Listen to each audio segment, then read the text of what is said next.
오늘 주신 말씀을 통하여 내게 능력 주시는 자 안에서라는 제목으로 함께 은혜를 나누고자 합니다.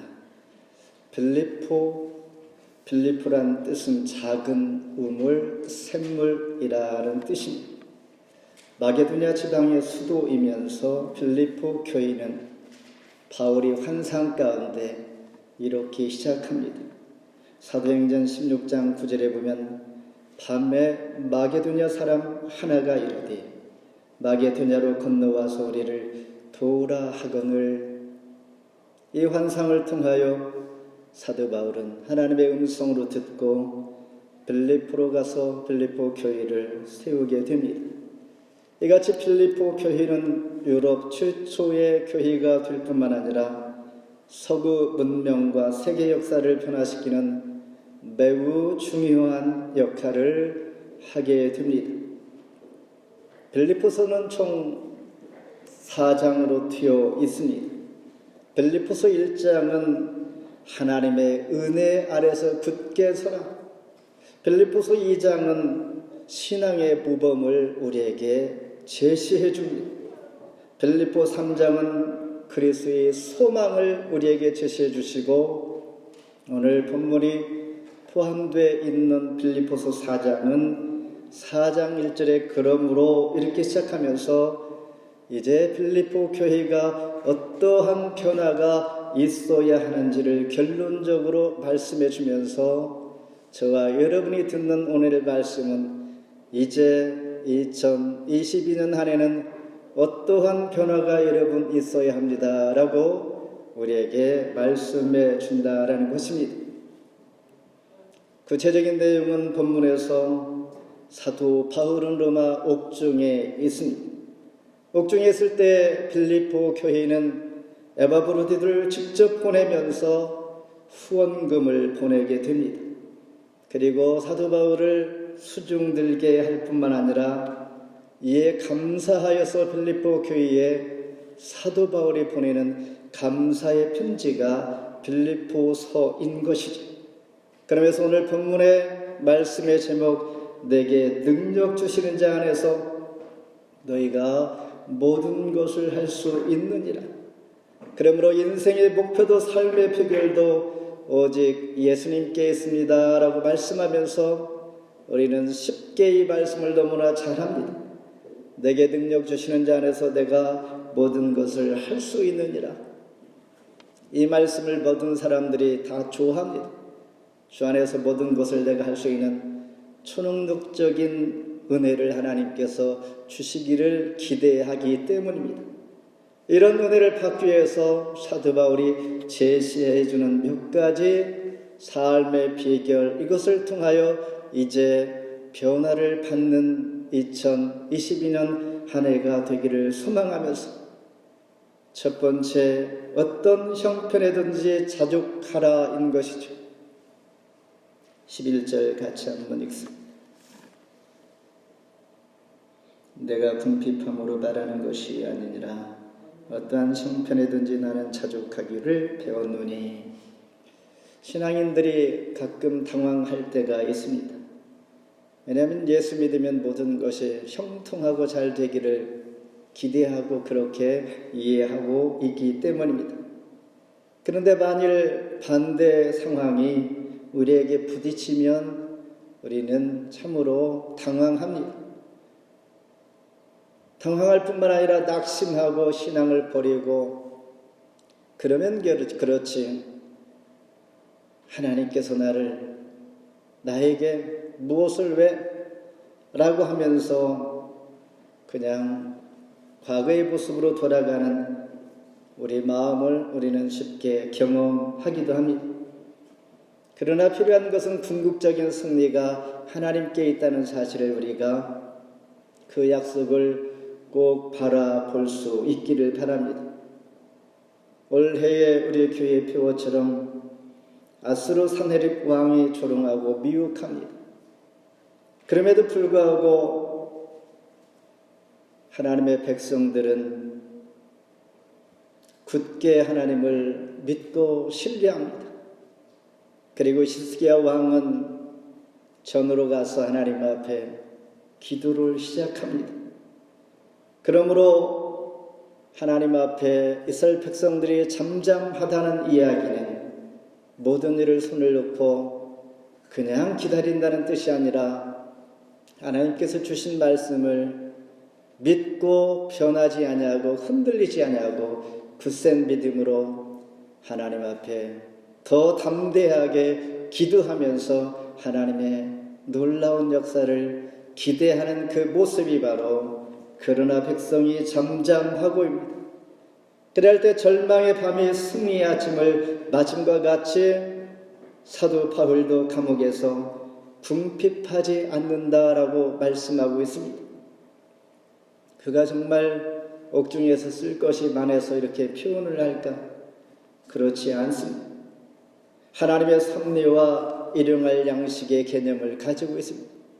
오늘도 매일매일 하루하루 하나님께서 주시는 은혜가 있기에 여기에 감사하면서 자족하는 이 비결을 사도 바울이 배운 것처럼 저와 여러분에게도 자족하는 마음, 이 비결을 알아갔으면 좋겠다라는 것입니다. 이 자체가 바로 내게 능력 주시는 자 안에서 내가 모든 것을 할 수 있느니라. 오늘날 갑자기 순간 번쩍이는 기적이 아니라 오늘 이 순간 내가 나의 주어진 상황 가운데 하나님 일용할 양식으로 이 시간 가장 귀하고 값진 하나님 앞에 나의 몸과 마음을 예배하는 하나님을 찬송하는 이 마음, 이 순간이 가장 나에게 있어서 최고인 것이고 하나님께서는 내가 능력 주시는 자 안에서 모든 것을 할 수 있는 첫 번째 조건, 새해를 열어가는 이제 이렇게 변화되기를 원하시는 간절한 부탁이기도 하는 것이죠. 자족이란 뜻은 무엇인가? 하나님을 온전히 의지함으로 경건이란 열매를 맺게 하는 것입니다. 다시 말해서 좋을 때도 나쁠 때도 자기 자신을 잘 절제하면서 견딜 수 있는 equal temper를 의미하는 것인데 어떤 것이 풍부한지를 아는 것입니다. To be full or how to abound. 무엇이 정말 풍부한가?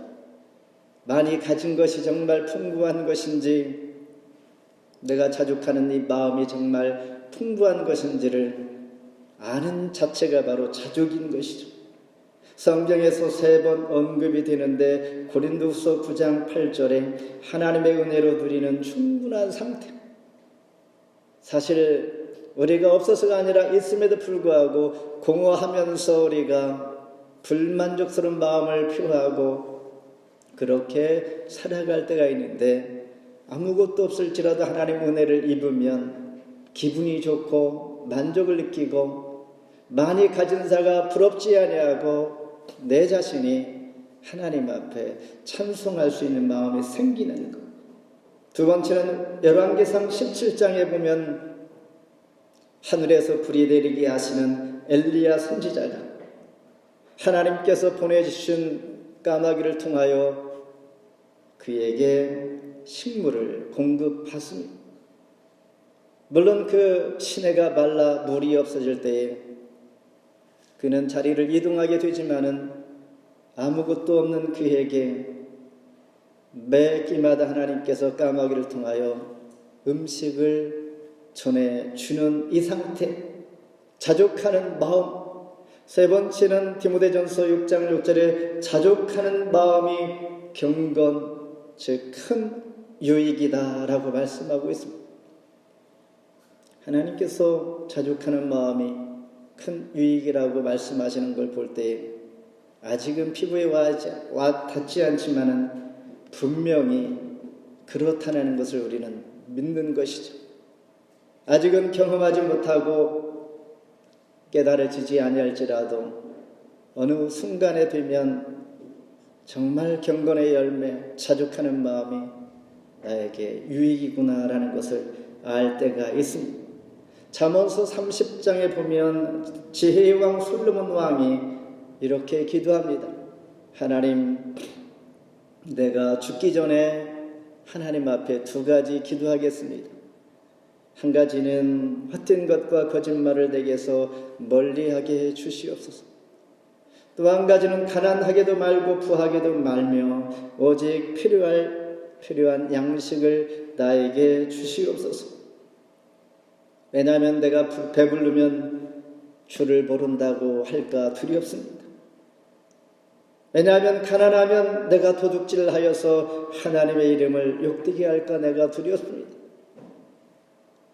맞는 말이라고 저는 믿습니다. 여러분은 어떻게 와 닿았습니까?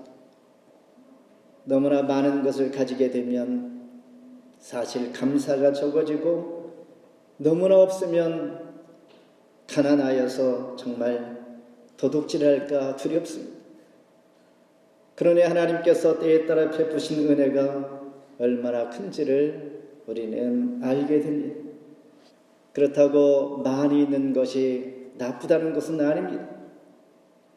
하나님께서 주시는 이유가 있는 것이죠. 그리고 없을 때 또한 그를 통하여 깨닫는 하나님의 깊은 은혜를 체험하게 하시고 있으면 있는 대로 그걸 나누면서 또한 더 감사하며 하나님 앞에 귀하게 쓰임받는다면 더 복된 것이므로 어느 상황에서나 하나님의 말씀을 생각하며 자족할 수 있기를 바라는 것이죠. 없을 때 원망하지 아니하면 하나님께서 복을 주실 때에 더 감사하는 자가 되고 없을 때 원망하는 자는 하나님 더 주지 않을 것이 아닐까 생각되면서 어느 상황에서나 하나님 앞에 동일하게 감사로 나갈 때 복 주실 자를 하나님 복 주신다라는 생각을 하면서 오늘 이 순간 하나님 앞에 자족하는 저와 여러분 되실 때에 내게 능력 주시는 자 안에서 모든 일을 하는 자가 되는 것입니다. 두 번째는 주고받는 내 일에 참여하는 자다라고 15절입니다. 15절 같이 한번 읽습니다. 빌립보 사람들아 너희도 알거니와 복음의 시초에 내가 마게도냐를 떠날 때에 주고받는 내 일에 참여한 교회가 너희 위에 아무도 없었느니라. 두 친구가 있다가 갑자기 곰을 만나게 됩니다. 한 친구는 잽싸게 나무에 올라 곰으로부터 자기 자신을 보호를 받습니다. 그러나 다른 친구는 방법이 없어 그냥 땅바닥에 엎드려 죽은 척합니다. 곰이 가까이 오더니 혀로 핥고 발로 툭툭 치면서 정말 죽었구나 하고 그냥 지나칩니다. 아무튼 위기를 모면한 것이죠. 그런 후에 곰이 지나간 후에 나무에 올랐던 친구가 내려와 땅에 엎드려 있는 친구에게 묻습니다. 야, 아까 곰이 귓속말로 뭐라고 했더니? 이 친구가 뭐라 했습니까? 위험할 때 혼자 의리 없이 도망가는 친구는 절대 사귀지 마라고 그냥 만들어낸 말이지만은 이 말의 비유는 어려울 때나 좋을 때나 같이 참여할 수 있는, 같이 마음을 나눌 수 있는 그 사람 되라 이런 뜻이죠. 사도 바울도 내 일에 참여한 자가 내게 능력 주시는 자에서 모든 일을 할 수 있는 것이다 라고 하면서 빌립보 교회에게 이렇게 권면하는 거죠.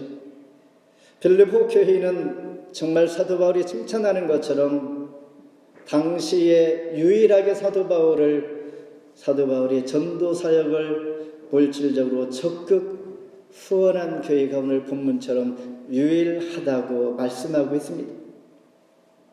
그렇게 섬기던 빌립보 교회는 신약시대에 정말 가장 모범된 교회로 성장해 갑니다.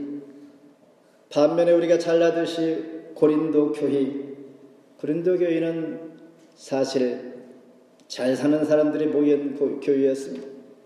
그러나 사도 바울의 그 부탁에도 꿈쩍하지 아니하고 전혀 돕지 않는 교회가 고린도 교회였습니다. 그런 만큼 초대 교회들 중에서 가장 문제가 많은 교회가 고린도 교회였습니다. 그러면서 사도 바울이 권면하기를 고린도서 9장 6절에 이것이 곧 적게 심는 자는 적게 거두고 많이 심는 자는 많이 거둔다 하는 말이로다. 우리가 역사를 볼 때도 그렇습니다. 영국이 세계적인 나라로 발전할 때는 빅토리아 여왕 때에 가장 많은 선교사를 파송할 때였다고 합니다. 토마스 선교사, 로스 선교사, 요한 웨슬리 같은 훌륭한, 그리고 미국도 아이젠하워 대통령 때에 많은 선교사를 보내고 선교사에게 심을 때에 교회도 나라도 크게 부흥했다고 합니다. 우리 조국 대한민국은 어떠한가? 2002년에 미국에 의해서 두 번째로 많이 선교사를 파송한 나라가 됩니다. 많이 성장하고 잘 사는 나라가 된 것입니다. 무엇을 우리에게 보여주냐면 우리는 하나님의 사람으로 영적인 편에서 생각해 볼 때에 하나님의 일에 참여하고 섬기고 주의 일에 기도하며 하나님 나라를 위하여 애썼던 그런 자를 하나님 기억하신다라는 것입니다. 세계에서 가장 큰 교회는 어디에 있는가? 한국에 있습니다.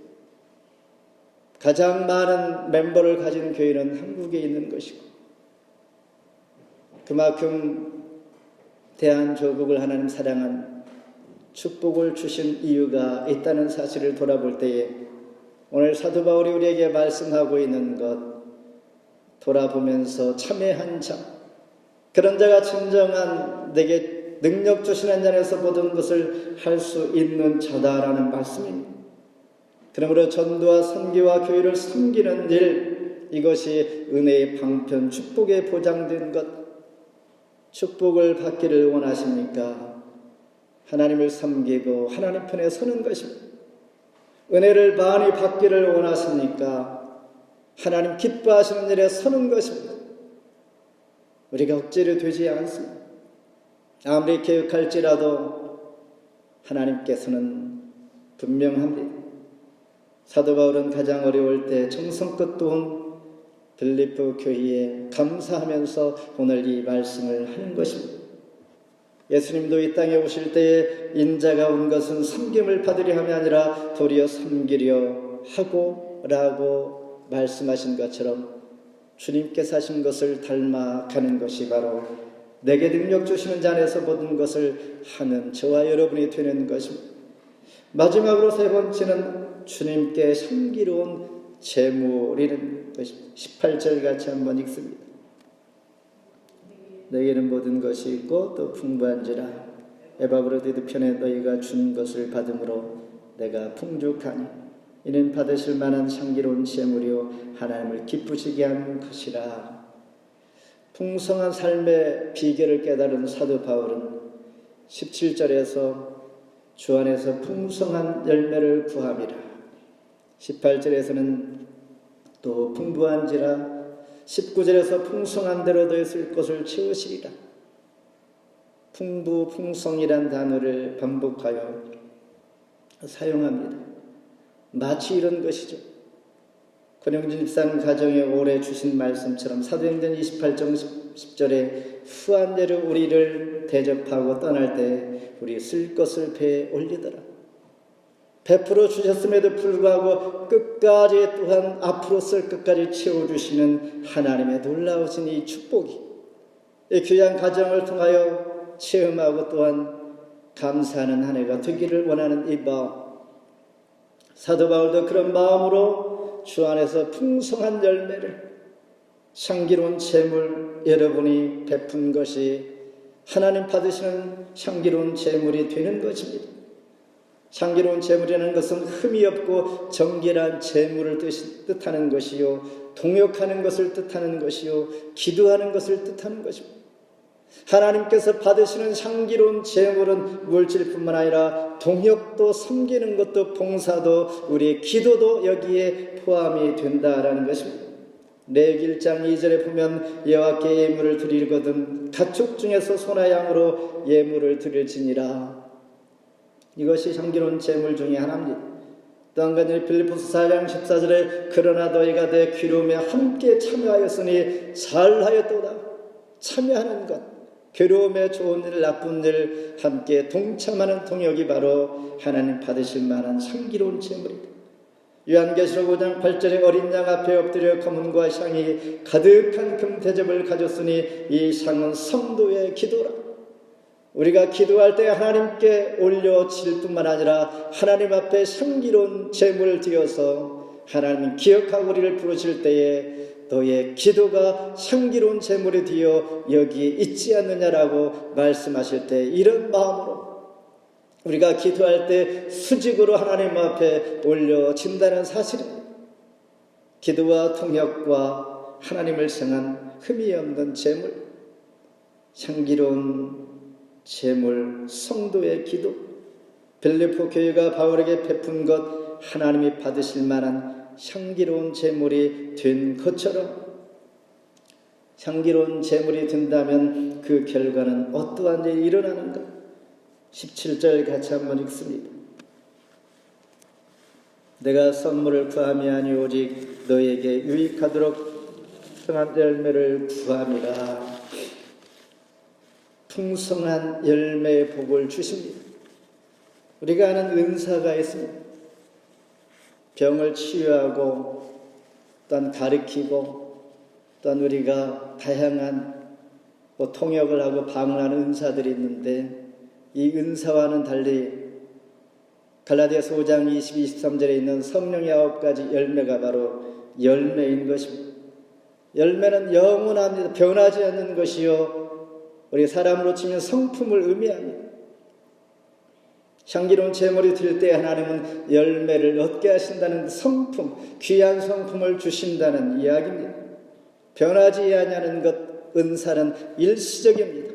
교회의 유익을 위해서 하나님께서 주시는 은혜의 선물이 은사인데 이것은 있을 수 있고 때로 없을 수도 있고 오직 하나님의 일을 할 수 있도록 주시는 것인데 성령의 열매는 어떻게 있는가? 요한복음 15장에 보면 가지가 나무에 붙어 있음과 같이 주 안에서 붙어 있고 변하지 아니하면 열매를 얻게 되며 성품이 발전되어지고 하나님 보시기에 좋은 열매로 맺어진다라는 말씀입니다.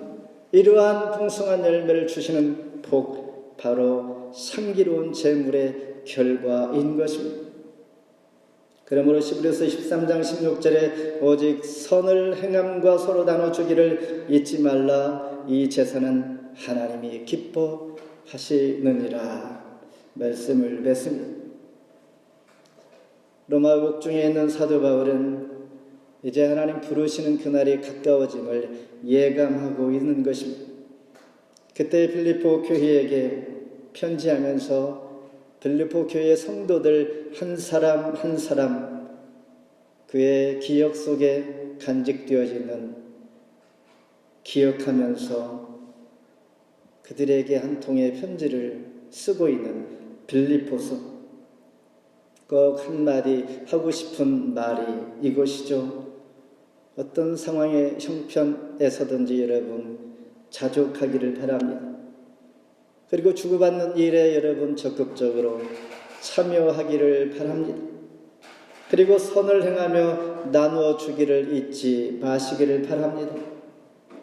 우리 마음은 다 있지요. 이 선한 말씀 매일매일 듣고 기억하면서 우리는 잘 알고 있지만 어떻게 감당할 수 있을까라는 질문과 함께 어제 결심한 것이 오늘 되지 않냐고 왜 또 새해를 시작했는데 되지 않지? 라고 우리가 느껴지면서 하나님 앞에 질문할 때 하나님이 이렇게 말씀하실 것입니다. 내게 능력 주시는 자 안에서 모든 것을 할 수 있느니라. 주님 안에서 오늘 주신 말씀을 기억하면서 하나씩 떠올리면서 한 주 동안 되새김질하면서 말씀 안에 거할 때에 가능하다라는 말입니다. 마치 물을 땅속에서 끌어올릴 때 한동안 멈춰 있던 것이 아무리 펌프질해도 물이 올라오지 않습니다. 그러나 물이 없어서가 아니라 필요한 것은 한 바가지 물을 부어야만이 펌프가 제대로 작동하여 땅속에 고여있는 물이 올라옴과 같이 저와 여러분이 혹시 신령한 펌프가 메말라 있지 않는가 돌아보는 것입니다. 마음이 있었고 오래전에 우리가 결심했었고 늘 잊지 않고 생각하고 있지만은 정말 올라오지 않은 신령한 펌프가 메말라 있지 않는가 올해 다시 작동될 수 있도록 우리 삶의 형편에서 자족합시다. 참여하는 자가 되며 섬기며 기도하며 나눌 수 있는 한 주가 되기를 바랍니다. 마태복음 6장 32절에 너희 하늘 아버지께서 이 모든 것이 너에게 있어야 할 줄을 아시느니라. 아멘. 기도합니다.